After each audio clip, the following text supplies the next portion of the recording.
What's up? Here's a review for episode 8 of Atlanta season 4. This is the final season, and man, I've been waiting to talk about this episode because this episode is basically something that really hit straight home for me. This one is called The Goof Who Sat by the Door, and this episode is basically about a dude who ends up becoming the head of Disney Films, and his name was Thomas Washington or something like that, or Tom Washington.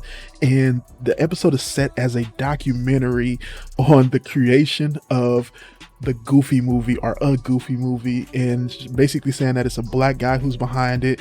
Goofy movie is the blackest movie that has ever been made in America, especially that is focusing on a black family and a black single father at that, and that this dude Thomas Washington created the movie in his vision and kind of loses his mind toward the end of the movie. But this episode was just so rich because of the way they told the story, how it was filmed, how just this whole documentary style of them telling the story through this kind of 80s and 90s little footage that they get. They did a really good job of, getting all the clothing right, getting all of the, the filming right and stuff like that. But also just how they used the whole just general idea of what the Goofy movie is, and also the memes around it with, how it was the black Goofy memes with you live like this girl and stuff like that. I really enjoyed all that and the way it was conceptualized in this episode, and the way they played everything so straight. It was so well done and played so well here. I just really enjoyed how they used everything here, and just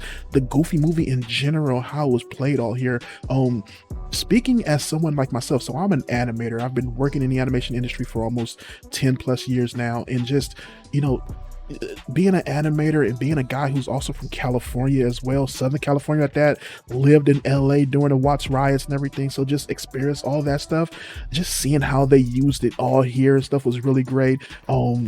I do wish that there were a couple things that they did here. I like that they got a bunch of cameos from like Sinbad and Brian McKnight. I wish they would have had the other cameo from the guy who sings the song in here. I kind of wish that. And also it would have been dope if they had some actual black animators, especially some old school black animators in this episode, like Bruce Smith and stuff. That would have been really dope. And just had them, play up or talk up the Thomas Washington guy. That would have been dope. I really enjoyed the story in general, man. This episode was a 4.25 out of 5 stars for me. I really enjoyed it, and just the way they did everything here, man, it was just so funny and just so well done, especially how straight everything was played. That was the genius behind it. Probably my favorite episode, especially with it being one that doesn't involve the main cast. That's like, yo, dude, I don't know how you can get better than that. That was really great, and I really enjoyed this episode. I can't wait to see what they do with the next one.